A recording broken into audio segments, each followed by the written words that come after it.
Хырым татар халк йырларнен балалыктан мерахланам ве ограшам. Бір күн ось фольклор студиямна чмага стегім пейда oldu. Умыт тем, ки студияны началығы баларға ана тіліні, урф әдетлеріні, sevgi duygusuna шламаға ярдым етер.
Видели, как Риана Уджа поет, когда она была маленькая, в Ютубе. И мы пришли к ней.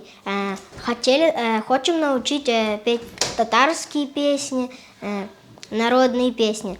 Мы уже выучили песню «Бахчала Дагестане», учим песню «Барь-Кельсие». Сюда уже ходим целый месяц. Я очень люблю вокал, из-за этого пришла к Риану Уджа.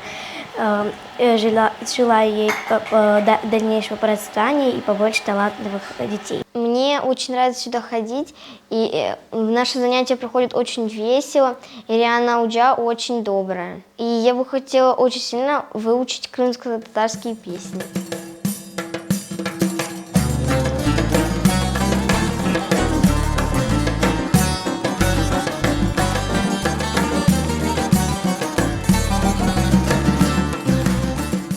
Бұл студия үшін біздің келешек неселіміз бұл урф әдетлерімізге да яқын олacak. Onun үшін мен бек бүгін қуанам. Біз бек қуанамыз, біздің балачықлар халық йырларыны öğrenелер. Біз бек sevеміз біздің Риана Уджамызны арды көрелсін. Мы очень рады, что наши дети имеют возможность изучать наш язык, наши народные песни, не терять корни свои. Гордимся нашими молодыми, что они не только сами так красиво поют, но и пытаются передать свои умения нашему подрастающему поколению.